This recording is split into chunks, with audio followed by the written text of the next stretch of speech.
All right, what's going on, people? We're back. It's the Talking TV podcast. And wait, you're not Chris? No, I'm definitely not. No, Pat, what are you doing here? Did I invite you here, or did you just like accidentally get the stream link? Did you hack me? Did I get hacked? Am I getting catfished here? We were talking with each other, and I was like, "Hey, this brand new show started." Yeah, and I watched it, and you were like, "Well, are you watching? I know that much. Or this much is true." Yeah, that just goes to show you how much you know is true. Yeah. But like, I feel like, see, you said just this show, and I was like, okay, I feel like there's a little bit more to this in this show. Consider the fact that this is like, again, like just getting all pretenses out of the way. This is the first major HBO production that like basically shot in like both yours and mine's backyard. Right? Yeah. Like literally. Like that we're not being facetious at all. Like they shot. I drove by the production, plenty of times because it's literally 2 minutes from where I'm staying right now. Like I noticed some shots in the show that I'm like, okay, I drive by those, like they were like Vassar College, like Route 9, like stuff in Poughkeepsie. I'm like, okay, I'm like, these are basically like my backyard, like literally. Like this is a little bit uncanny and ridiculous, but hey, at least we can say that this was the thing that was shot in our hometown now, right? Yeah, and one thing I will say is I got my setup perfect for how this was shot. Yeah, right. They shot in nice, like, tight shots. Yep, nice, tight, a lot of close-ups, a lot of blurred out background. Yeah, very dramatic. So I got my dramatic lighting going on. So I feel like I'm fitting the theme. Yeah. No, it looks good, dude. It looks good. But once again, people, welcome to the Talking TV podcast. This is a little bit more of a low-key, fun episode, but it's also kind of a professional episode. I'm Dom, the movie nerd. Chris, the TV nerd, unfortunately could not be here tonight for reasons that were out of his control. And so I decided to bring in one of our local people. I'll get the camera directions eventually once. One of our local people, one of our first ever guests, one of our mostly recurring guests, the one, the only great, Patrick W. Huber, to kind of act as my co-host. He was going to be on this episode regardless because he had some points to bring to the topic of discussion today. But hey, Pat's a great guy. We love having him around. He's always brings some very insightful points to the table, even if I don't necessarily agree with them all the time. But hey, that's the beauty of the internet, right? We can all disagree and pretend to like each other, even though we hate each other through our teeth. I'm just kidding. But anyway, so Pat, as we were kind of thinly hinting at before, we've got a new thing to talk about today, a new HBO thing. Before we get into it, Pat, what's your kind of history / relationship with HBO's original programming? For the most part, I would say HBO Go, roommate having that, had the password, and I just started binge watching a lot of stuff. Big help there. Caught up on like Sopranos, Deadwood, 6 Feet Under, all those kind of like shows. And it's been like a hit or miss because I've lost the subscription, and then paid for it for a now while. Came around. So like you couldn't just replace it?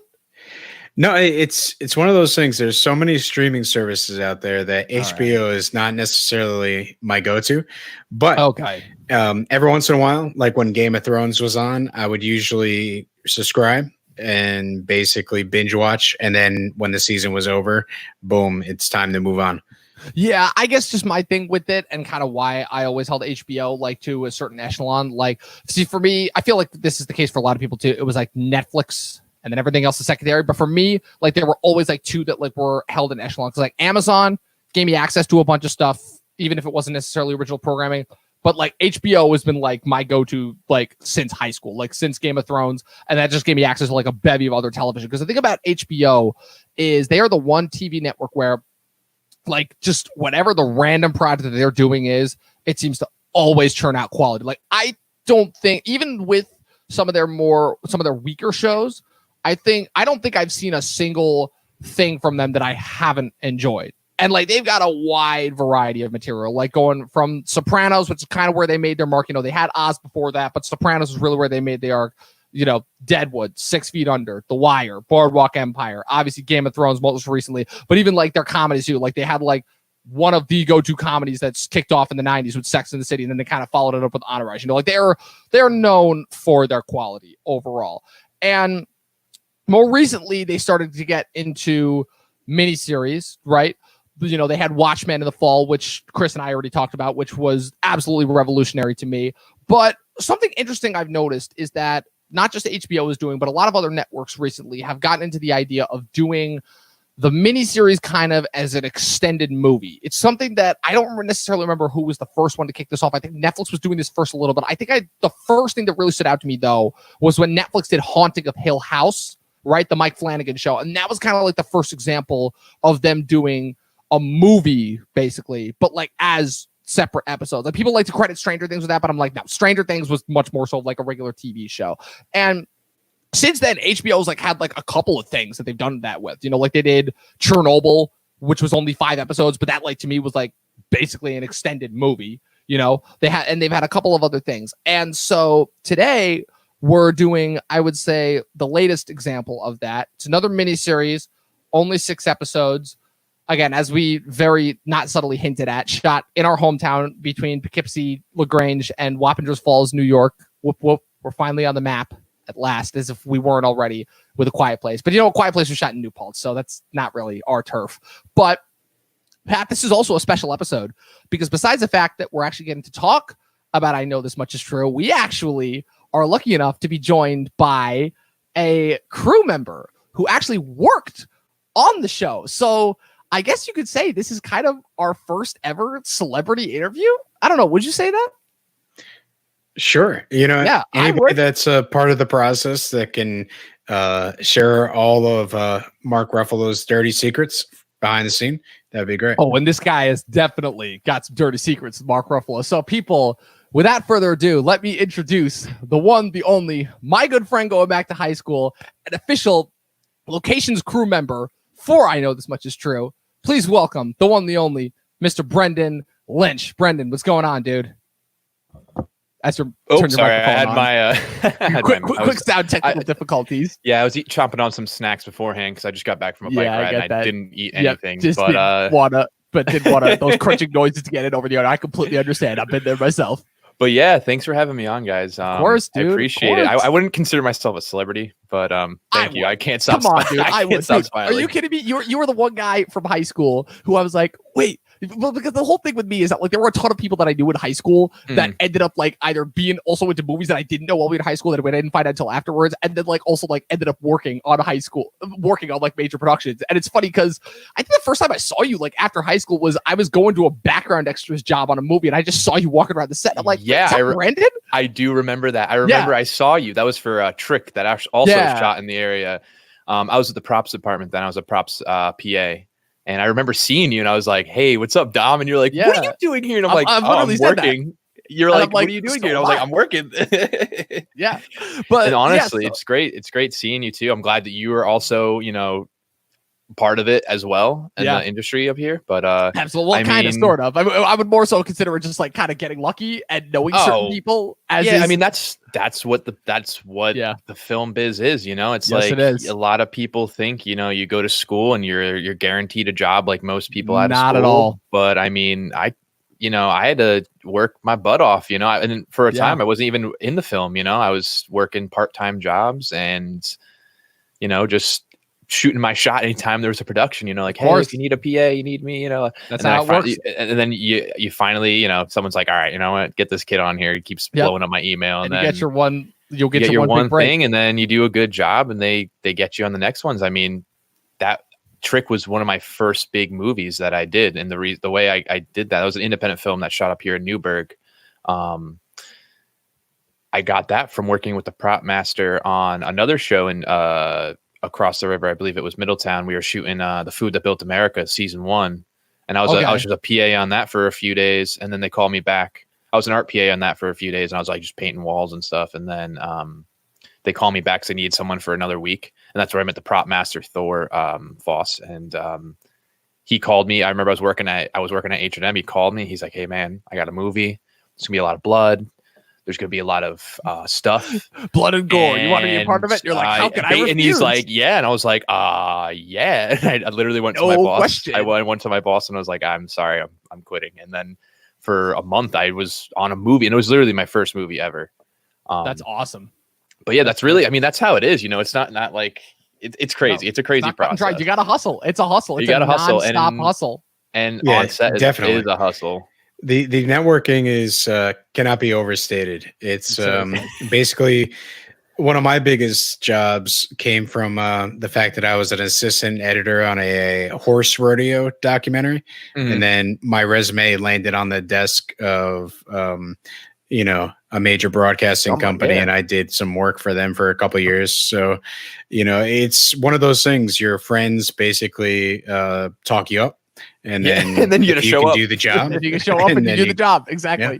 Then you get a call. It's like, hey, you got a trial. Come on in and let's do this. Yep. Yeah. So, and I mean, that's how it works. I mean, it's like one job leads to another. I said before, I mean, you got to do your best job on the one job. And then, hopefully they recommend you to somebody who's also, it's not like, like after Trick, I was kind of jobless for a bit because it was my first movie ever. I didn't do anything wrong. It was nothing I did. It's just how the process is. That's just how the process goes. Yeah. So kind of walk us through the process then. How did you end up getting on I Know This? Because that was like that. The whole thing about that show is that was a big project. Like even before I knew what the title was, I just like saw all the Facebook posts. It's like HBO miniseries, HBO Mark Ruffalo miniseries shooting in the Hudson Valley. And that's kind of all it took, right? And because like everybody knew who Mark Ruffalo was by that point, because obviously of his work with the Marvel movies. But yeah, just kind of walk us through the process. Like, how did that go? Like, I just want to know like what it was like. Cause like, obviously like I tried to get on that show as a background extra so many different times and I couldn't even get like the basic screening process. I couldn't even get through it. Then like working as a crew behind the scenes, like walk us through that process. It's a process. And like you said, it was huge. And that's the main reason why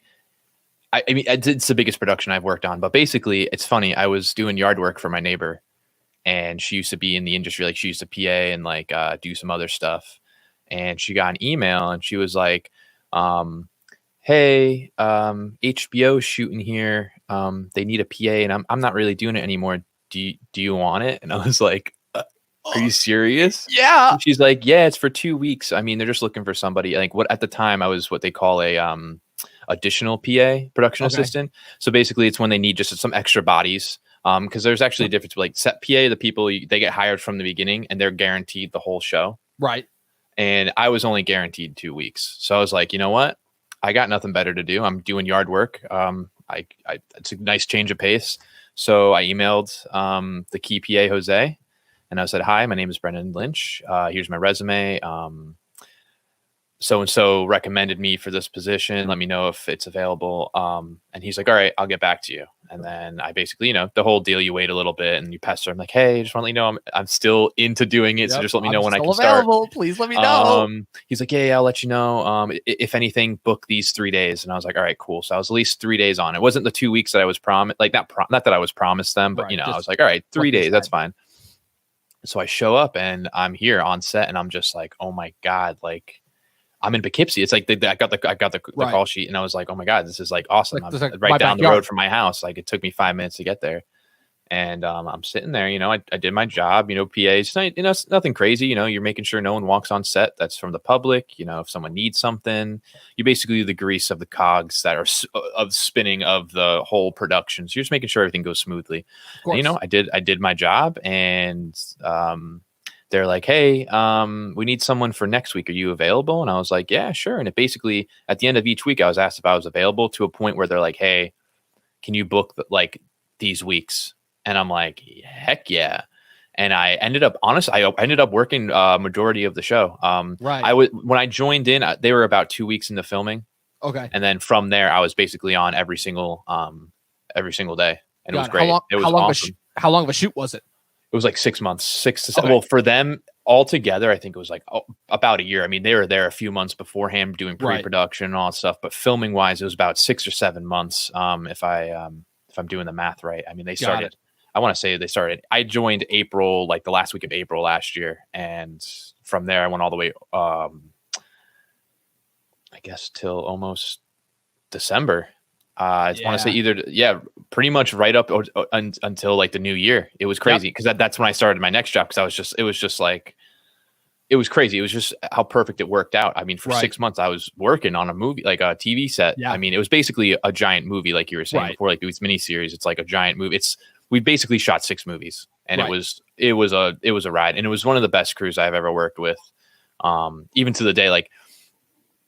There's crews like after that show that I'm like, they're not bad. It's just like there was something about that crew that was just so amazing. Like just that HBO, like there's a reason that why HBO energy. It wasn't even HBO though. Them. It was just the quality of the show. I mean, Derek, the director. I mean, we'll get into him. We'll get into him. Don't worry. I mean, he's an amazing director to work with, and I mean, the few times I have actually spoken to him, you know, like when I actually got the courage to be like, hey, Derek, I love your work. I just want to say hi and just be like, thanks for having me on. I mean, I know you have you don't even know who I am. You don't even know, like, you're not the person who actually hires me. I just want to say I'm glad to be in your presence. But the way he shoots things, it's just crazy. Like, it's a very like it's not your traditional stuff, you know, but it was a blast. And the product, just seeing it, watching these 6 episodes, it's just like, wow. Yeah. That really paid off. It's definitely a difference between somebody who kind of sees it from the outside as just like a regular viewer versus somebody who was actually in it and like worked on it every day and then gets to see the final product, some days. Right? Oh my God. And especially it must be so satisfying to see something that like even be just a small part of it and then seeing the result of it and see just how good it could be. That must have been like, oh man, like it was amazing. I mean, like you said, you see, like it was the best part of it is what not only was it was a big production, it was in our backyard. So we basically shot in places I was like, I know where this place is. I mean, it's like a lot of the locations you say we're in Poughkeepsie, and I'm just like, even watching the show, I'm like, I remember that day. I remember what we were doing that day. I remember being there for like X amount of times. We did that scene like X amount of times, and it's only like a 3 second. Like they only showed 3 seconds of it, and I'm like it's crazy. Like to me, the scene. I mean, I recognize most locations of the show. A couple of the scenes from across the river I wasn't too familiar with because obviously we're on this side of the river. But like the scene where he parks in front of the therapist's office in the second episode, I'm like, that's the freaking plaza that's like where we, ironically enough, like eat at Buffalo Wild Wings every like after whenever we saw a movie last year. It was nuts. I'm like, oh wow. Like Dustin, like I had a friend who said the same thing. It's like, wow, they literally shot in his backyard. They were not kidding there. Yeah, no, and it's funny, they actually the dance school and that Chinese food place that actually kept, like, those are that's not changed. Like that's actually the Chinese food place and the studio upstairs. Yeah, that's crazy. I mean, that was a big thing with Derek. He likes shooting on location, so like that's awesome. They really like, and I loved it because it was just like just showcasing my home, you know, and it was just. It's got to be a good feeling. Yeah. So people, for the viewers, just so that you guys know, the director who we're talking about, the director who did all 6 episodes of this show, is a director named Derek Cianfrance. If you're not familiar with that name, this is a guy who directed a movie in 2010 called Blue Valentine, starring Ryan Gosling and Michelle Williams. And in 2012, he actually directed one of this guy's favorite movies of the decade, that being The Place Beyond the Pines, starring Ryan Gosling and Bradley Cooper. What's it called? Pat, you've seen Place Beyond the Pines. Kind of describe like your relationship so far with like Derek's previous work so far, and like what you kind of admire. The Place Beyond the Pines is the only thing I've seen of his besides this show, and I would say that it's that movie is a really good, solid story, and the structure is sort of the passing of the torch. You know, if you are into film and you've studied screenwriting, you're talking about like act 1, act 2, act 3.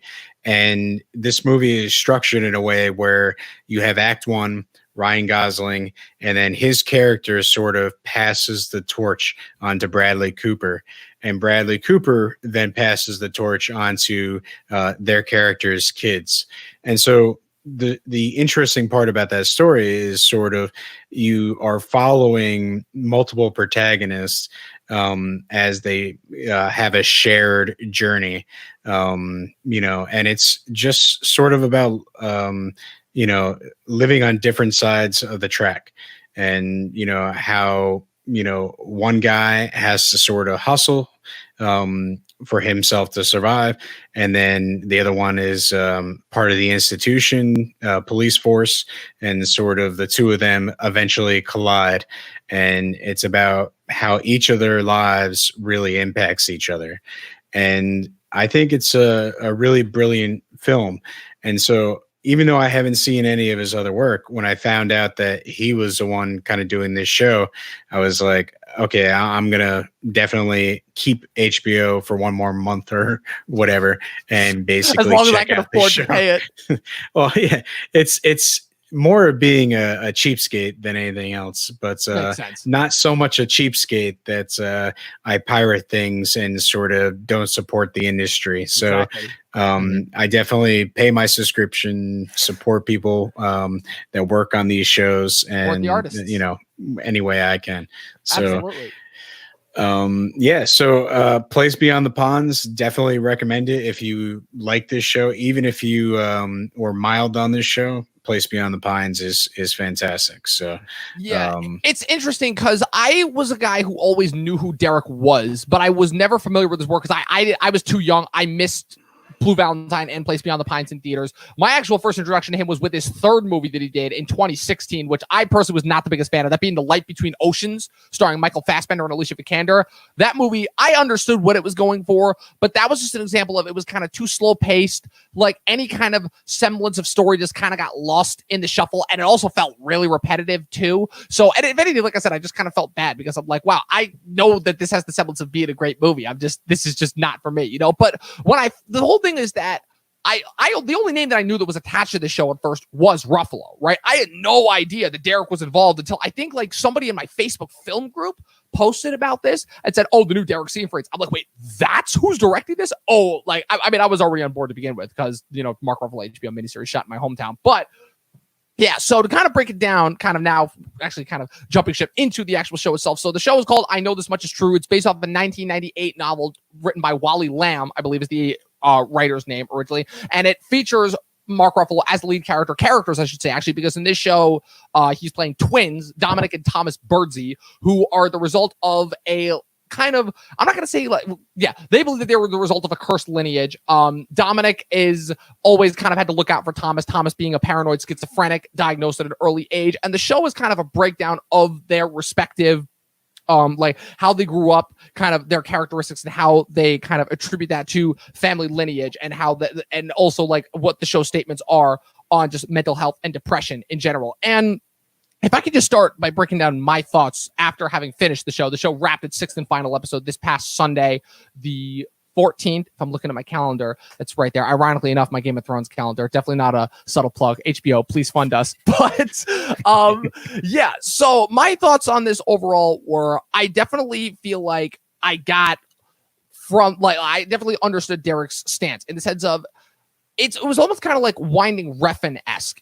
In the sense of like, it's very slow, very methodically shot type of statement piece. And a lot of it can kind of seem very humbling and very kind of melodramatic and very kind of, okay, I don't necessarily know where this is going per se, but it was also one of the shows where every episode when it ended, I was like, okay, I got to see what happens next. And the story itself was always fascinating, but it was another one of those things where I'm like, okay, I can definitely tell this is like a small piece of a greater whole, you know, which is something that I feel like a lot of HBO productions have done so far, and I think have done really well. Like that's kind of like why HBO became what they were, you know, it was kind of changing the game of television and kind of showing that television could be more than just like disposable media that just relies on the same tropes and camera techniques. Like the whole thing about Sopranos that made it so revolutionary was the fact that it was shot. It was like you were watching a film a week, you know, and HBO kind of took that model and ran with it. And it's why I think they're still like one of the go-to networks today, you know? So I guess, Brandon, do you kind of have the same thought? Like, what was your kind of like thought process on HBO, you know, like even before you started working on the show?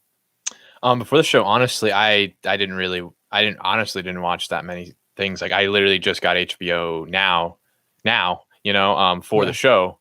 I know there was always great stuff on it. So when I heard that, they were shooting that up here and that I was going to be working on it, I was really excited, especially when I just know the budgets of film and just like the type of the products they have, you know, like seeing things like people saying good reviews and just knowing what HBO was, you know?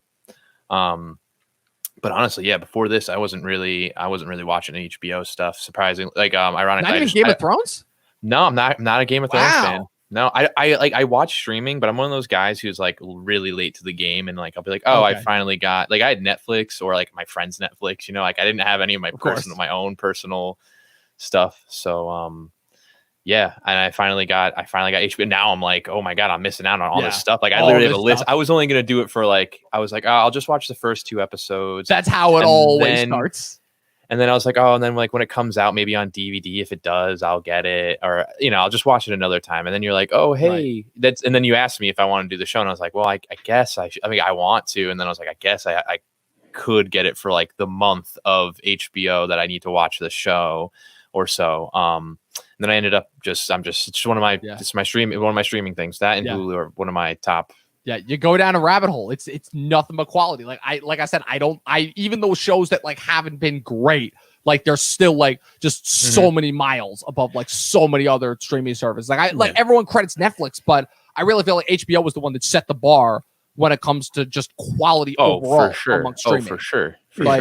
I also feel HBO really early on did shorter seasons, 1 hour episodes, and sort of kind of set themselves up for streaming and binging just by the nature of their library. So many shows that are just like 10 episode seasons, and as a viewer, it's like, if I'm not digging this season, well, there's only a few more episodes left, and then maybe the next season's a little bit better. So they kind of set themselves up for that sort of shorter, more bingeable content. It's funny because it's something that I feel like a lot of the networks were trying to do at first. You know, like the big thing for me, like the first example that comes to mind is Arrested Development, where that show like was kind of doing that model of like kind of like this more serialized storytelling that was like meant to be binged, but on like a network scale, like week to week, like kind of before that was even a thing, you know. And if anything, this kind of what hurt that show in the long run. But HBO had already been kind of doing that model for like 5 or 6 years by that point, you know. So like they kind of like got the streaming service and like that sort of storytelling over a long form content down long before like Netflix became popular, everything. But so Pat, I guess my question for you now is, and this is where the hot takes start to roll, do you feel that HBO continued with that model very well with this show? Well, with this show, I think it's a little complex because mainly I think the last time I was talking with you, Dom, I was joking how I don't like any television or movies, but here's the thing, I'm thinking about just reading books. Yeah, with me knowing you, I couldn't actually tell if that was you being serious or that was you joking. Because I think part of the reason why Chris likes you so much, and I like you too, is because like when it comes to you joking versus you being serious, there's not too much of a difference in your facial expression, so it's kind of hard to tell. Yeah, I'm pretty much monotone, even keel the whole time. You know, joking, mad, everything. So you know. It's anyway, the main thing is like the fact that this was from a book. Me watching content that is definitely taken and transferred from one medium to the other, I just start noticing, okay, something is missing from the book. And so there's a lot of moments throughout this TV show where I'm like always criticizing and being like, okay, here's an example. Julia Lewis, right? She's in this.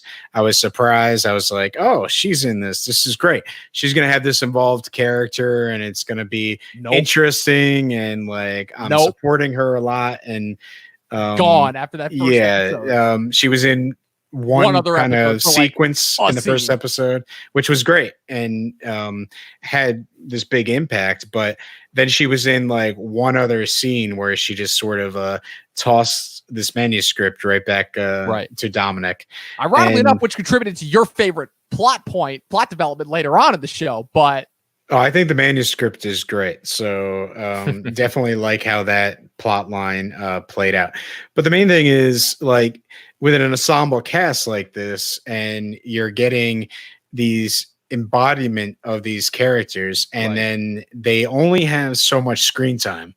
And so you end up thinking, man, if I just stopped watching the show and started reading the book, I would have a lot more pages with this character and I would feel it's a little more fleshed out. So I don't know. I think that's my bounce of constantly reading and constantly watching movies and televisions and stuff. Like that bounce always strikes me a little bit bounce. weird. It's a tricky bounce to accomplish, and it's definitely something that I feel like just us as media, our two respective generations. You know, me and Brendan being Gen Zers, you being a millennial, obviously, like that's kind of a common trend that has afflicted both of our generations. You know, us being such media junkies, we are kind of trained to recognize every single little trope. So obviously, movies and TV and just stories in general don't flow the same way. But yeah, you were mentioning the cast, and this was a stacked cast because besides Ruffalo playing the main two characters, like I noticed, and it was a different type of a cast too that I'm used to, but like all mainstay players like Kathryn Hahn, Juliette Lewis, Archie Punjabi, Rosie O'Donnell, who turned out to be probably my favorite supporting player. Oh, she was really good. Oh yeah, she was For sure. Incredible. Melissa Leo as their mom. Yeah, who lesser known not enough screen time. Yep. Let's say. Agreed. It should have been the Melissa Leo show, but I'm a big Treme fan, so yeah, that makes sense. Hey, look, I saw her on I'm Dying Up Here last year, and RIP that show. That show was gone way too soon. But actually 2 years. Oh my god, it's been 2 years since that show ended. Anyways, that's not the point. The point being RIP I'm Dying Up Here. That was like the best thing that Showtime had in years, and they canceled it before it actually had a chance to flourish. So I'm not gonna let my personal feelings get in the way. But yeah, this is a really, really good cast, and I thought that they were all very well utilized. But yeah, it's a trick of, I guess I didn't read the book that this is based on, so I was just kind of like, you have to. I plan on it. But the whole thing was that, like, I have no idea what the show, all that I knew that it was about was that I'm like, okay, it's about twins. One of them's got a serious mental illness. What is this going to be about? And then I understood. I'm like, okay, so this is kind of telling the story of like kind of how mental health affects different generations in different ways, but also kind of like providing connective material between the two. You know, it's a different type of a story, and it was definitely a very, very slow burn. But at the same time, I'm like, okay, I kind of get this, you know? So if we're kind of breaking down now, like just taking aside the overall, like what the show is about, kind of like, well, first, I just wanted to get your take, Brandon. Like, I mean, you finished the show, you finished watching it. Like, how did it measure up, like, with you watching it as opposed to, like, you know, you were there working on it? You talked with Ruffalo, you talked with Derek a little bit, you know? Besides working on it, like separating myself from that, watching the show, I mean, I was blown away. Like, it was great. And it was just from reading the book as well. It was, you know, like Patrick said, you know, there's definitely a lot more characters. Like I wish there was a little more from some characters, but I understand why. I mean, there's only 6 episodes. There's only so much screen time for each character. But honestly, the story that was told through the show, honestly, it's just crazy. I mean, you're there one day working, you're just working, and you're like, you kind of see what's going on. I mean, at the time when I was working on the show, I was still reading the book, so I didn't understand what the whole story was about. Right, because they're obviously shooting in bits and pieces. So that too, and when you're shooting it, you're not shooting it in order. So there's like, you see stuff like we were shooting some of the end stuff near the beginning near the end, you know, and all this stuff. And I at the end of the show, I started kind of piecing together while also reading the book. So I'm like, this is the scene I just read in my book. Right. But honestly, it was crazy. I mean, it was great. The episode ended, and then the credits just roll, and you're just like, oh my god. And then you just start seeing everybody who works, and that was probably the best part of the show. And like, crazy enough, I mean, the credits is just seeing everyone, and you're just reminded how many people worked on the show, and how many hands, you know, movies aren't just the directors are making, it's a whole crew, you know, it's a village. I mean, we had a lot of people. Almost 200 people or more, like some days just working on this show, and it was crazy. It's honestly, it's a weird feeling working on a show and then seeing it. You're just like, I sat out there for 12 hours, and this is it. This is the scene. You know, I did this for 6 months, and this is it. I mean, like, some things you're like, oh my god, I remember that scene. This came out perfect. And then some you're like, wow, I remember doing this X amount of times, different ways, angles, and stuff, and they didn't use any of it. And you're like, I got that sunburn for nothing. Yeah, definitely. That's how it works. You know, you're on there some days and they use the takes and it's great, and then other days you're like, oh man, that didn't make it in. That's disappointing. But I guess so. The whole point of this show was definitely trying to make a stance on mental health and mental illness. You know, because the basic idea is that Dominick has always had to feel that he's had to care for his twin brother Thomas. It's kind of that, you know, double-edged sword of like, where he's my brother and I love him, but at the same time he is kind of starting to become a burden. And the whole crux is that at the end of the first episode, there's a semi screw up, and Thomas, you know, because the show takes place in 1990, so obviously the stance is very different on mental illness, and Thomas ends up getting placed in like a hardcore, like max facility, almost like a jail, right? And the whole rest of the show, Dominick is struggling to cope with that. He's having to deal with problems on his own end. He's trying to get his brother out. He's dealing with stuff that came up in their past. You know, like there's a lot of focus that's put on their stepfather, Ray, and the abuse that they had to deal with there. Dominick's also got a live-in girlfriend played by Imogen Poots, who is pretty much sleeping around. Like, they never explicitly say, but they don't really have to say either. It becomes pretty obvious. Her as the girlfriend was one of the confusing moments, because I thought she was just his roommate. Like, he needed someone to help share the burden of rent. and she was hanging out with other people. But I guess they clarified that relatively quick, and I got on board. But I think that goes back to my earlier point of just this being, so economically put together that you can't just possibly always pick up on it as a viewer, right away. Sometimes you have to kind of let it digest a little bit. Right. But I want to go back, Dominic. The show opens pretty much with Thomas, the twin brother with the mental illness. Right. And he's in a library, and basically he's making a sacrifice to God. Yeah. And he cuts his hand off. And I think one of the funniest moments in the first episode, and maybe this is the little bit of humor that exists in this show, is the doctor basically saying, "Oh, usually they stop about a quarter of the way through. This guy must have been committed." And it's like what? A really dark joke. Yeah. But at the same time, you're like, "Oh yeah, that's kind of funny." Yeah. And then you just get dark for the rest of the show. For the rest of it's just miserable. And then that's kind of part of the semi charm of the show is, yes, this was a very dark, miserable show. Just say it's dealing with mental health, and I don't think there's a single happy person on this entire show. Everyone in this show is got baggage. Everyone in the show has demons. And I just was looking at this. I'm like, I get it that we're not supposed to laugh. Obviously, this isn't kind of the most ideal form of entertainment. People usually don't watch things in order to be miserable. They usually watch it in order to be happy. But my whole thing is I actually did kind of find this therapeutic. I don't know if it was just because of the fact that this is the first character in mainstream media besides Vin Diesel from those goddamn Fast and Furious movies that has the same name as me. But it was really weird because his last name is Birdsey.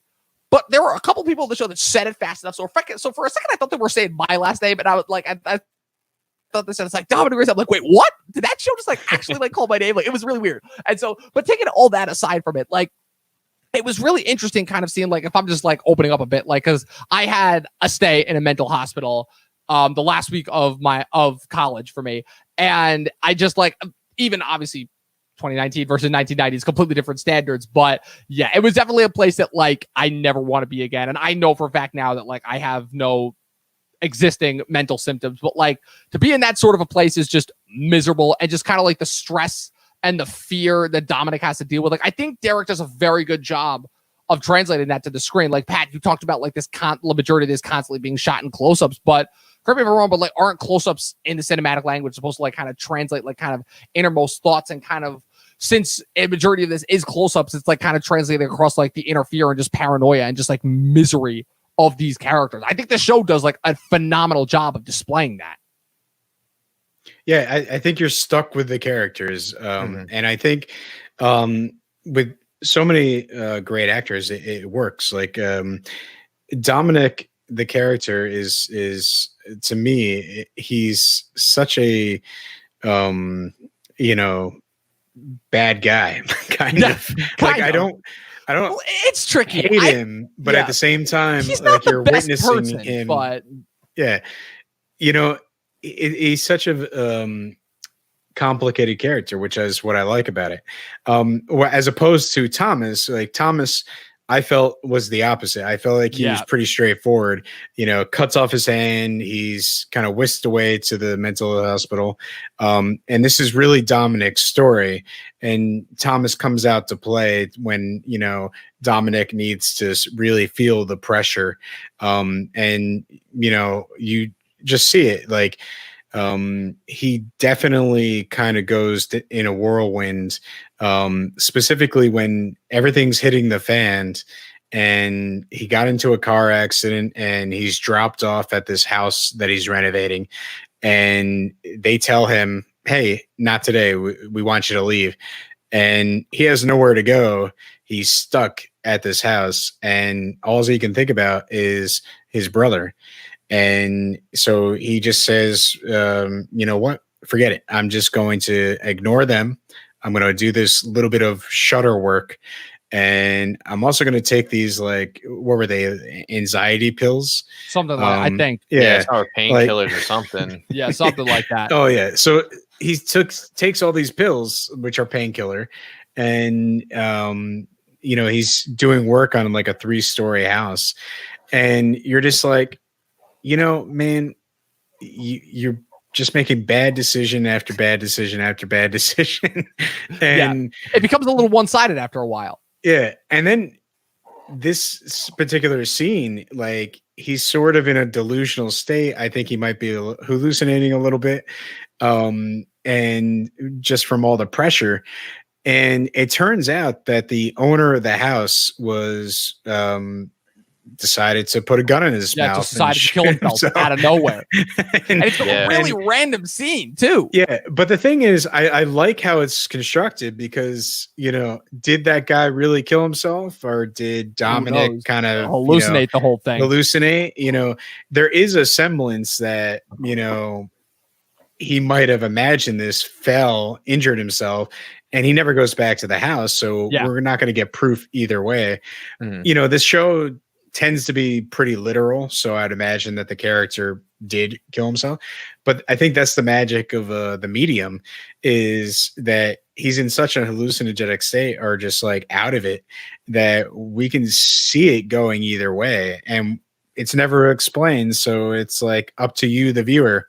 Was he in such a bad state that he just imagined this horrific thing, or did it actually happen? Right. Brian, what were you going to say? I was going to say, especially at that point, it wasn't even that. He was even thinking about all the stuff. Like at that scene, he was actually having flashbacks of Dessa with his life, with his ex-wife before they broke up. And it was almost like all this is building up, and you're seeing them having like this lovey-dovey moment. And then you're just like, and it kind of explodes in a sense with the guy, Yeah, definitely. Quite literally. And the way it was shot with their faces like lining up, it's like, it's not just him, it's them both getting the shot, Yeah. Brandon, were you on set that day when they shot that scene? I was on that. I was actually like right at the bottom of where he falls. Of the ladder where he falls? Okay. I guess right of screen. Got it. The scene where he falls, was that, I assume that was a stunt double? He did. Or it was that actually a little of both. Okay. He did stuff, it's just, just typical day, just making movie stuff. Of course. Yeah. And it's funny because the whole thing with that scene, and just with the show, is that kind of feeds into the overall theme in general of the show, which is kind of like coming to terms with your past so that it doesn't dictate your future, I guess, is kind of the one overall takeaway. Because this show was another one of those shows that's playing around with a lot of different themes, like a lot of different themes. And so it became kind of hard to focus on one thing after another.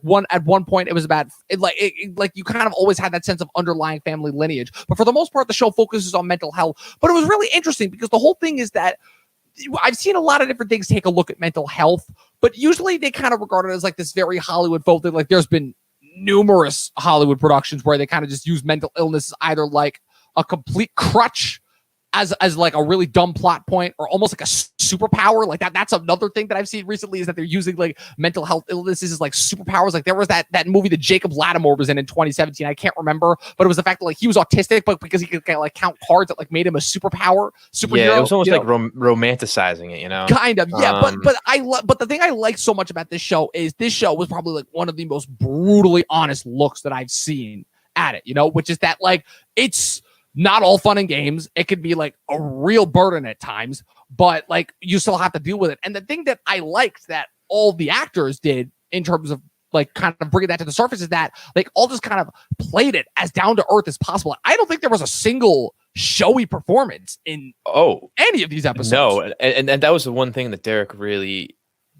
The one thing Derek really wanted to strive for. This show wanted to be as real as possible. Right. I mean, like.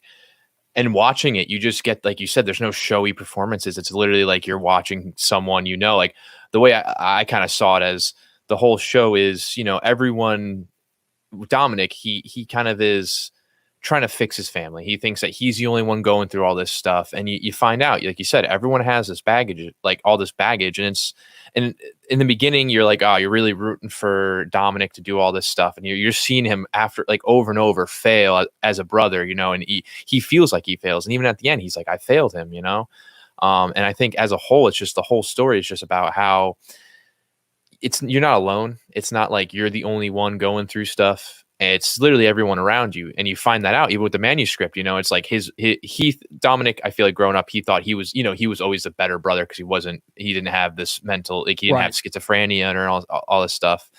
And with the manuscript, he's reading his grandpa's like, oh, this is for all the Sicilian, this is for the future men of Sicily, the future Sicily or whatever. Tempestos, I think was their mom's maiden name. Tempesto. I think so. Yeah.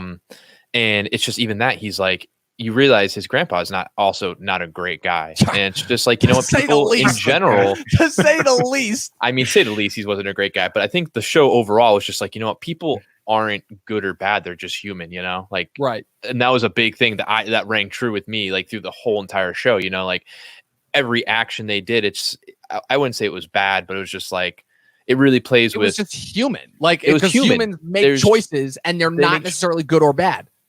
And that's even one thing that Dr. Patel says to Dominick, just like your grandpa, just because he's a bad person doesn't mean you're going to be a bad person. Just because you see this like repetition, like you can break the cycle whenever you want. And she was even said like he made those choices. You can make your own choices. Right. And you see that because the whole thing is like he doesn't know who his dad is. His mother, his stepfather would physically abuse his mother. All this stuff, and you're just like, wow, that's really like a crappy life. And he's like, no one else has gone through that, but he's just like, you're reading the story. His mother had a crappy life too. His grandma, like, all that stuff. And it's just like, you can change that. You don't, and also another thing is let the past die, just because that happened doesn't mean. Ironically enough, quoting everyone's favorite Star Wars movie from the last decade. Honestly, big Kylo Ren fan, not gonna lie. Me too. He's my favorite character. Let the past die, and it's the truth. I mean, and that's what the story is about. I mean, at the end, you finally, even though unfortunately, Thomas dies, and he's almost like lifted of this burden, but like it doesn't feel Dominick. It doesn't at first. It doesn't feel like it, but then you realize, like Dominick realizes, just because all these bad things are happening doesn't mean it's the end of the world, And after I feel like his one visit with Dr. Patel, she's like, I know you've been looking for a father this whole time, but hasn't Ray been there for you from the beginning? And you're just like, no, like he's been a jerk the whole time. Right. And then, but it's like, that's all you got. And it's, that happened in the past, you got to recognize it. And if you guys are trying to be better at it, it's what you got. So make it work. And you see it. Yeah, absolutely. And it's funny that you mentioned that. I'm actually glad that you brought that up because that was a plot point from the last episode, I should say, that I wasn't necessarily a fan of at first, because obviously just going back to the manuscript, because the whole thing is that Dominick is not necessarily the best guy. I personally never really had a problem with him. I'm like, yeah, he's just a regular guy trying to get through it, but like he kind of regarded himself as like this terrible person. It was kind of like always harder on himself. I think that was a lot of blame that came from obviously the death of his and Dessa and his ex-wife Dessa's kid, which is obviously a very tragic moment, and kind of the way he reacts and kind of how he always feels about Thomas and everything. And it's kind of like almost like he's beating himself up for something that's not really his fault. Mm-hmm. And then you kind of see that explored more when he gets his grandfather's manuscript and he learns the history of who his grandfather really was. And I mean, if you thought that Dominick was like an unlikable person, like then you meet his grandfather and you're like, oh no, his grandfather's like a scumbag, like a straight up scumbag. Yeah. And that was something that I was just like, watching those episodes, I was just like, oh my God, like Dominick's he's realizing, his grandpa was always this, like his mother always talked very highly of him and stuff. And then he's just this jerk. And then you actually see him as a person. And you're like, oh, wow, you want to talk about romanticization. Jesus Christ. That's just something I wanted to get into. Yeah. And then you also, sorry, I didn't mean to. No, you're fine. You just also see the parallels between the whole family. It's like Dominick thinks, in a way, Dominick thinks he's the better brother and he has to fix everything. Right. He has to set things right. And his grandfather's like, I'm the best of his brother. And he has to set things right and like set this precedent for future men of Sicily, Exactly. Yeah. It's kind of like that thing that it's a kind of a stigma that I notice with kind of like just caretakers in general, when it comes to like having to take care of like somebody who can't necessarily take care of themselves. It's like they kind of have that stigma, because I know my grandma had that exact same mental stigma just with my dad and my aunts growing up, like kind of this feeling like she always had to protect them. Not that my grandpa was abusive, but like my grandpa was my grandpa. As like everyone, this they have it's everyone's got that. Yeah. Everyone's got that family member, with like just that constant feeling of like, and someone's always the older brother, protecting the little brother, and that's kind of that's I feel like Dominick was, they were twins, but like Dave said, he was like he was the one who kind of stood up for them both. Right, exactly. And so that actually brings me into kind of like Pat, because you talked to me extensively about how the flashback sequences with Dominick's grandfather were your favorite parts of the show. So, I think it's one of those things where you're so vested in Dominick's like mindset and you're with him like the majority of this time. And then episode 5 starts and you're back in time. This man and his brother just came over from Italy, and this whole thing plays out up to the point where he wants to teach his brother a lesson, and his brother's sort of like whoring around, sleeping with all these married women, and so the brother's just like, hey, police officer, you might want to go home early tonight and see what your wife's doing. and we all know how that turns out. Yeah. And it basically is the beginning of like, oh my God, this guy is horrible, a psychopath. My favorite thing is on this voiceover, this like Godfather 2 voiceover, where it's like, my brother on his deathbed made me promise to take care of his monkey. And it like cuts to the cage of the monkey. And I'm like, that monkey's dead. That monkey is so dead. Like not that they got the characters so right. It's like the second this monkey made a screech, I was like, there's no way this guy keeps that monkey alive.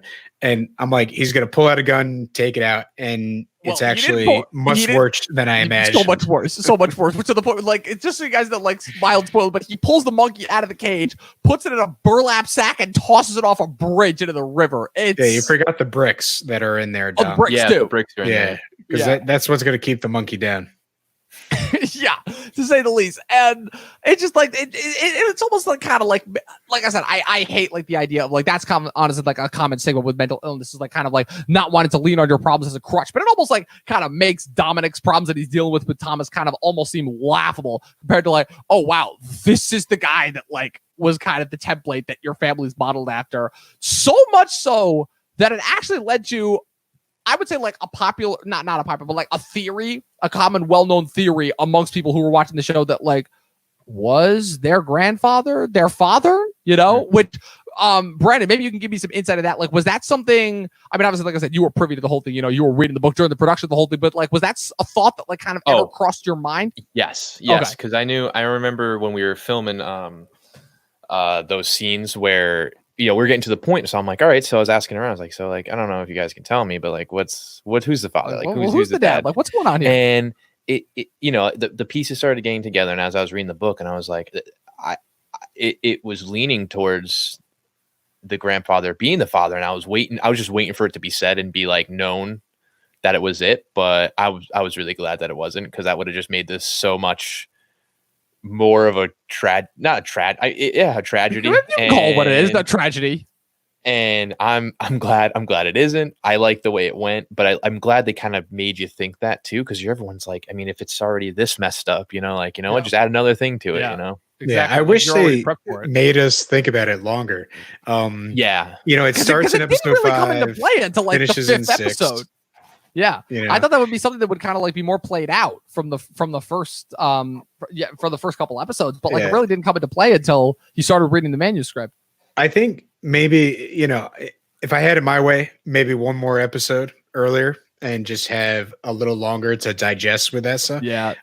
But for the most part, it's the moment of the show which expands it beyond just the two brothers and their immediate family. And it goes into the extended family, and it introduces this whole idea of the grandfather being cursed, and the whole idea of like the sins of the father being passed down and the curse going for generations. And I almost felt like this could have definitely gone in like some paranormal type of way. Like if you wanted to make a season 2, that he should have been cursed and been chased around by some demons. But I don't know if that would do the source material justice. That doesn't exactly seem like the type of show that this was. But no, but the idea of this curse and the fact that Dominick is sort of believing this, and just like it shows you sort of that he's at wit's end and grasping for any type of straw that would explain why his life is so shitty. And, you know, it's easily explained. It's your attitude, bro. You know, you just got to look at things a little bit differently. And just got to look on the bright side of life. Yeah, you just got to pop on Monty Python DVD. Exactly. And get now over you're it. getting it. Monty Python, key to all things nasty in the world. Yeah, so I kind of definitely appreciate that manuscript and just like the additional torment that it gives the Dominick character, because he wants the answers and he thinks that there is an explanation for everything. Right. And, you know, it turns out that, you know, this is life. You know, bro. You gotta like, sorry, bro. This is life, buddy. It ain't pretty. It's like you're just rolling with the punches. Everyone else is, you know. Yeah, and that was one thing I wish there was more of the Italians, because one thing I became good friends with them, and finally seeing them on screen, I'm just like, yes. And I remember doing all the background stuff, and even if like I just wish we explored the manuscript a little more. With that being said, though, I think it really is an eye-opening thing. Because I mean, Dominick, like you said, Patrick, he's looking for these answers, man, and he's not getting them. And like you just want Dominick to find something that's good in his life. You know, maybe his dad was like a good guy, or you know, or his grandpa was a great guy. And it's just another like theme of just being like, life is life, and we're all human. And you know what? A lot of people are pretty bad, like are kind of crappy, and they do bad things. You know. And it's funny because that actually ends up playing into kind of the final twist of the show, which is that, obviously, before we start to wrap things up here, which is the fact that in the end, after kind of the events of the final episode, that being obviously Thomas's death, their stepfather, the funeral, their stepfather Ray's massive heart attack that results in him going to a nursing home, and he ends up gifting their mother's house, their mother who had died years previously from cancer, to Dominick. And so he actually confesses that shortly before her death, their mother did confess to their stepfather, Ray, the true identity of their father, who, as it turns out, was not their grandfather, but ironically enough, the father of a Native American man that Dominick knew growing up, named Henry Drinkwater, portrayed by Michael Grey Eyes from True Detective. And the whole kind of twist where that comes from is the fact that when they were kids growing up together, Dominick was annoyed by Henry's twin sister, and as a result ended up kind of like ratting her out to the principal, and as a result she ended up committing suicide, which led to a lot of bitter enmity between Henry and Dominick for years. But as it turns out, Henry was also working as a janitor at the facility where Thomas ended up being locked up, and was able to get Dominick some much needed information that allowed him to get his brother out. And so when Dominick finds out this revelation from Ray and he confronts Henry about it, Henry's like, wait, you didn't know? Like, I've known for years. And he's like, I just found out. I never knew. And it's funny because that moment, when I first watched it, I'm like, I kind of felt like this came out of nowhere. I'm like, okay, this kind of just felt like one of those last minute like reveals, like one of those gotcha moments, right? But then I started thinking about it, and I realized it kind of had the same effect on me as the ending of another recent HBO miniseries, that being the third and most recent season of True Detective. Ironically enough, another HBO show that Michael Grey Eyes appeared in, which is that kind of giving you kind of the happy ending that you didn't expect from just a show that was filled with just so much misery and grief, to the point where it's like, oh, so at the end of the day, like, people are actually capable of getting some happiness out of just the misery, seemingly the not, as True Detective coined, the never ending flat circle of life, you know? And I don't know, I kind of really enjoyed that, you know? Like, for sure. Yeah, I mean, it was one of those things where it was just like, you get to the end and you're like, oh, what? You're like, okay. It's a turn, and I'm like, and you're like, okay, and that's and one good thing, and you're like, You know what? I liked Ralph this whole time because Ralph was helping them out. Yeah. And Ralph's like kind of the likable character. But it's another one of those things because the problem is that, and kind of why it feels like the gotcha moment, just from a structural standpoint, is that it's only hinted at in the beginning of the last episode. Like there is nothing to suggest that for the entirety of the show. Like the only thing that we have to base that off of is the thing that we knew from the second episode with Dominick and Henry's sister from when they were kids. You know, like that's all that we have to go off of. Yeah, I kind of wish there was either more breadcrumbs or bigger breadcrumbs, because the moment when he confronts him and basically the guy responds like, Dominick, when you got in front of the whole school and you read that BS eulogy that was, we know is a lie. It's like, I wanted to kill you. Like, I wanted to feel that anger of just like, well, this is how Dominick dies. No, but it turns out, you know, they reconcile because he never knew and he was a dumb kid. And this is sort of like a forgivable moment. You know, they're never going to be like besties, but at least they can come to an understanding. And, you know, I thought that moment of closure could have definitely been, you know, planted the seeds a little bit more or just a little bit bigger. But ultimately it's like, I feel like that final episode was just like story. And it was all good. Kind of like, but it was also kind of like, why couldn't this have been spread out for the rest of the 6 episodes? I feel that, but I feel like, but I agree with that. But I feel like I kind of got a feeling that there was something going on, not just, you know, excluding myself from working on it.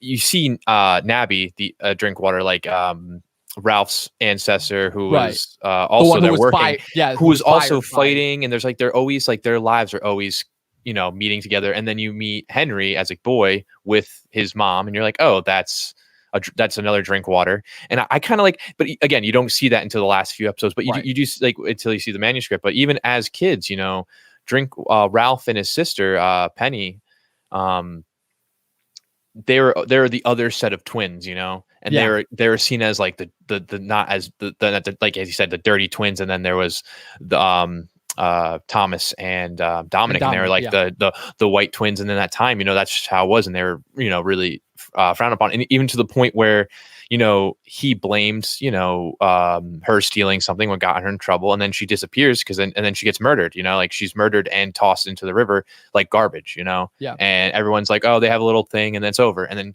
you know, he didn't get to, you know, live his life with his twin. You know, he felt separated, and Dominick now is feeling that. And it's almost like at the end of the show, like Ralph was kind of, you know, helping him, but also like not helping him, because he's like, dude, I've been mad at you this whole time because you basically like, you know, I've been jealous of you. You know, my sister was murdered.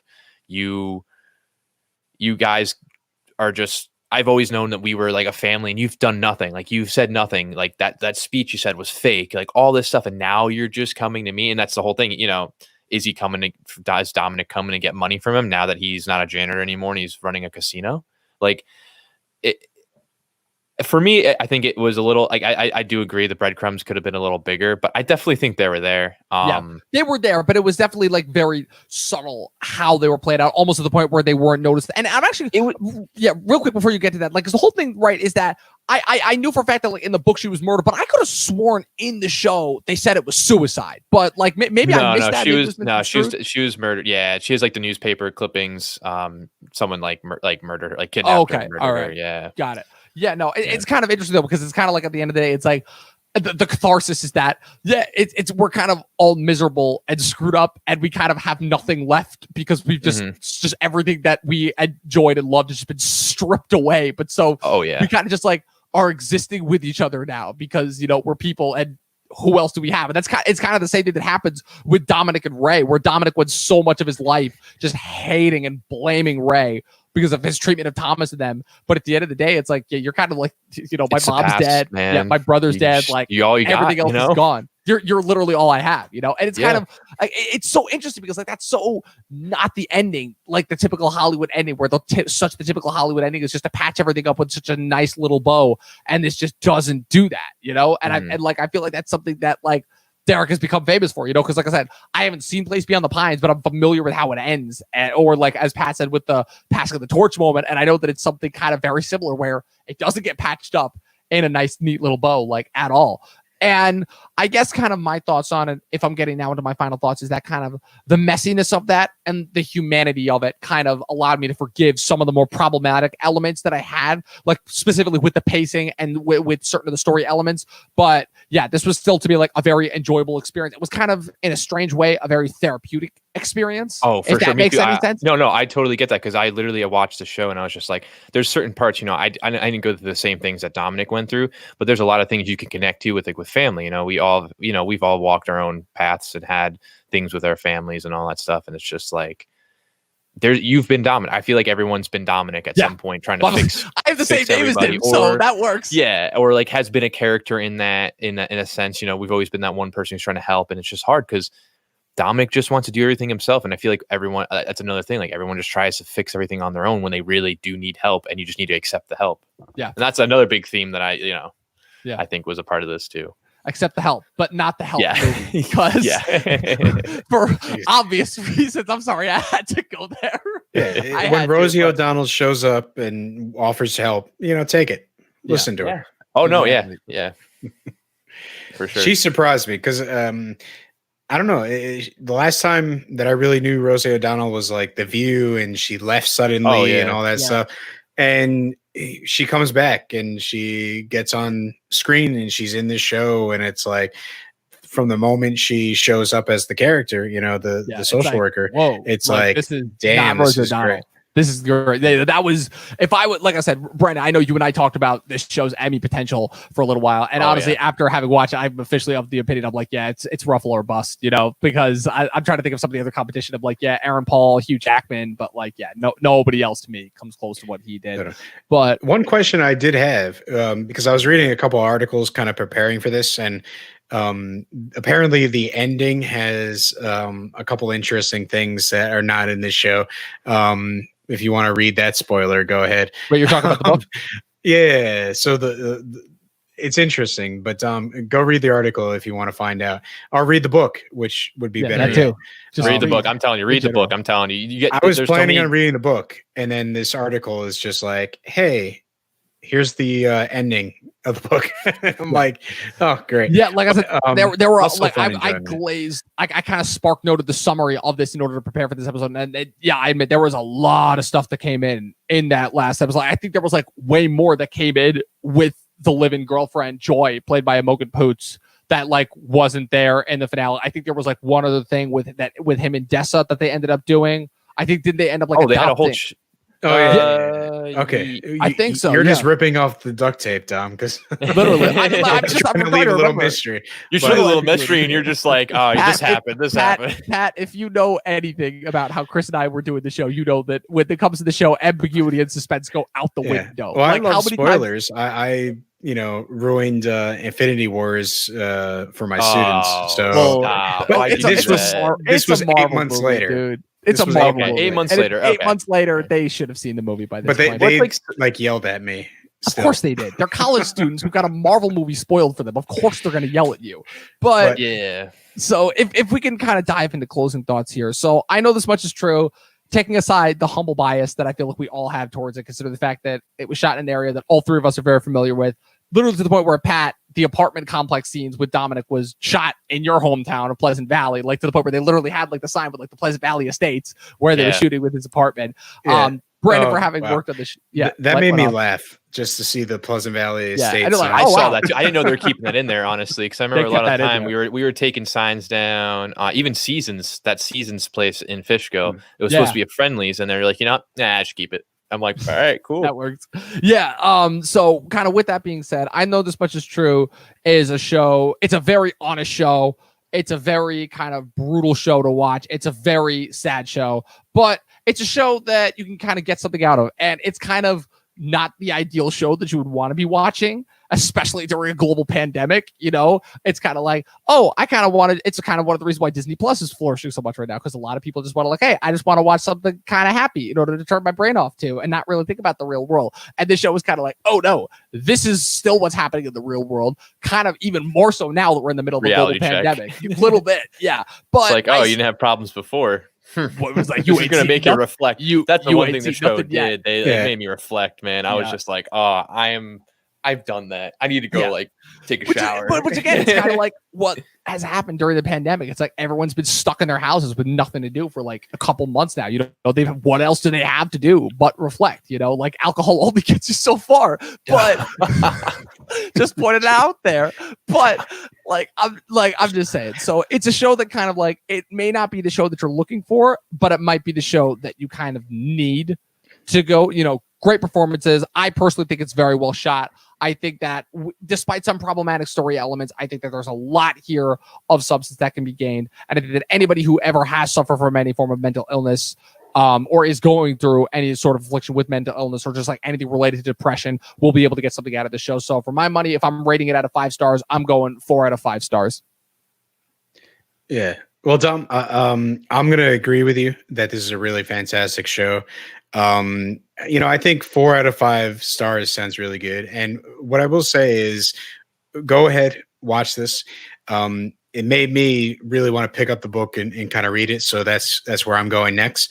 But in terms of like watching the TV show and going down this sort of dark rabbit hole and dealing with, the complex nature of mental health, you could always watch a Juliette Lewis movie.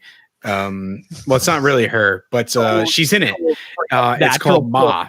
Oh, right? Okay. All right. And second, if you need natural born killers, I'm like, don't you dare. I would say natural born. I was waiting for him to say natural born killers. I'm like, what do you mean she wasn't in that? But no. If you watch this show and you're depressed, just go watch Ma. It is that movie's hilarious. Fantastic. It is a great palate cleanser. That pickled ginger to your sushi for this show. And ironically enough, directed by the same guy who directed The Help. Yeah, you'll get out of your funk if you watch Ma right after this. Oh my god, that's actually on my list on HBO that I have to watch. I was one of the few movies I missed from last year that I'm still pissed that I missed. Oh, you haven't seen it yet? No, I haven't. I haven't seen it yet either. I'm gonna go watch it now though. I heard it's nuts. It's one of those things where I don't know what they were thinking. But they did. It's fantastic. It's not by any means like this is your top 100 movies of the 2000s. But it's certainly one hell of a ride.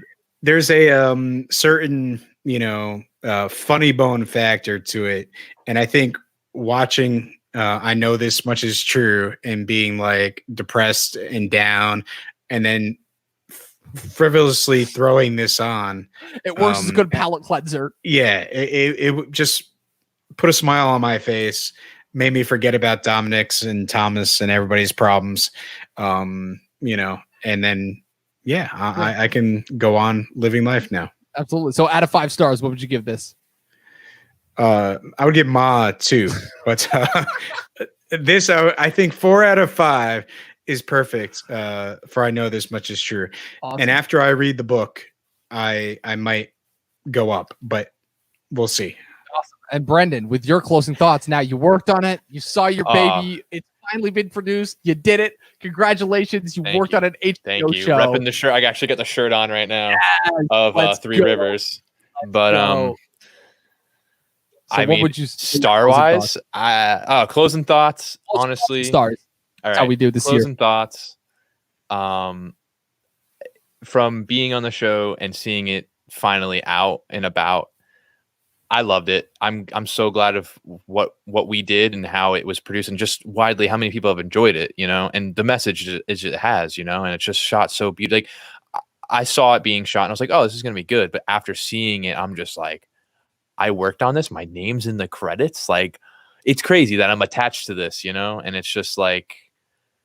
It's awesome. I don't even know what else to say. Like, there's no words for it. It's just like such a great feeling. And honestly, it's funny. I finished it today, and I was crying. I cried a little bit, like nothing full blown, but I was just like, wow, that sucker punched me in the feels, and I was just like, wow, it was just beautiful. That's all I gotta say. It was beautiful, and between the soundtracks and the visuals and just being on it, overall, I can't say anything negative about it, because it's just it was just such a great experience and great seeing it, out and about. Of course. So out of 5 stars? Out of 5 stars, I don't want to be like that guy, but I'm gonna be like 4.8, 4.7. I don't want to. I don't want to be like perfect and be like, oh, it was perfect because I was on it. But regular Chris once gave something like a 3.254 out of 5. I'm not kidding. Like, so that is, you are no stranger here. That's fine. I was gonna say, if I'm gonna do it, I'll go with 4.8. 4.8. My final.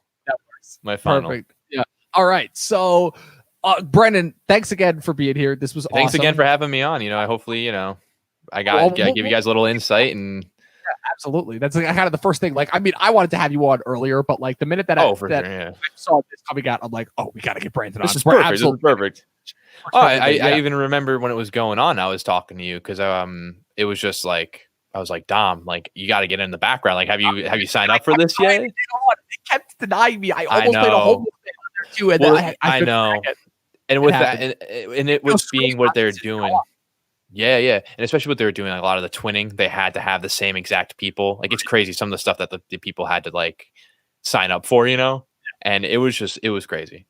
Ridiculous. So Brandon, with that being said, what's called? You got any socials that you want to plug? Like, where can the people find I'd love to plug some socials. I have my own little production company. We make short films and stuff. Production House 45. Go give us a look on Instagram and Facebook and Twitter. PH45 just looks up, and then Twitter it's P House 45 because it just wouldn't fit. So, but at Production Force 45 and all that stuff, we got some short films and stuff coming out. Follow us, stay updated, and all that. Awesome, good stuff. Yeah, I know you guys actually screened a couple of my short films. I was gonna say that was great, and hopefully we'll be doing more of that stuff.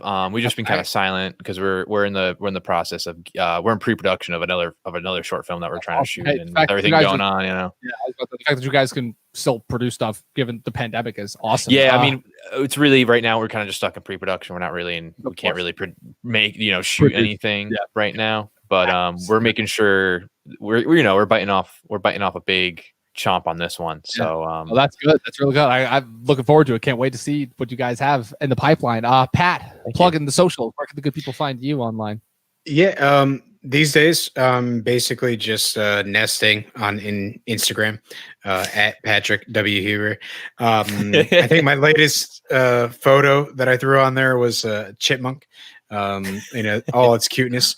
I have tons of other chipmunk photos and birds, and I've been doing some wildlife.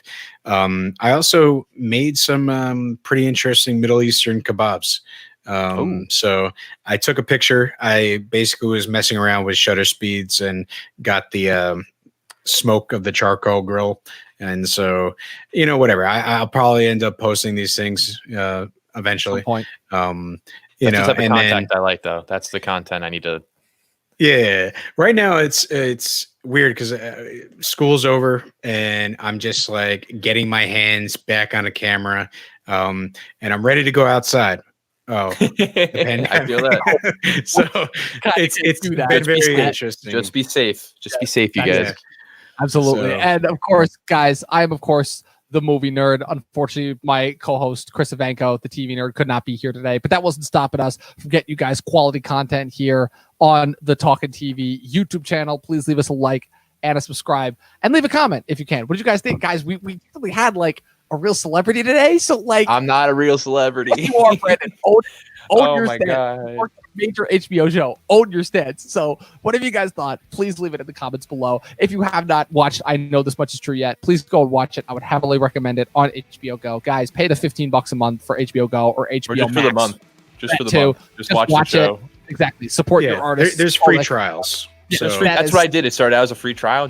It's 6 hours. If you got 6 hours of change, that is still a thing to do. Follow us on our socials: Facebook, Instagram at Talkin' TV, no G, or at Talking TV podcast, whichever you prefer. We're a podcast on Anchor and Spotify and Apple Podcasts, anywhere else that you can basically listen to podcasts in audio format, with the exception of SoundCloud. And have a good night. Stay safe. And as always, people, watch more fucking movies, because Chris isn't there to actually cue me to do that. I've been waiting for you to say that. It feels good to be on the show for that. Pretty good, right? Pretty good. Yeah, and watch more TV shows. And read more books. Read some books. You know what? Read some books. Definitely read more books. I miss my cue there, but read more fucking books. Go outside, but be safe about it, all right? We out.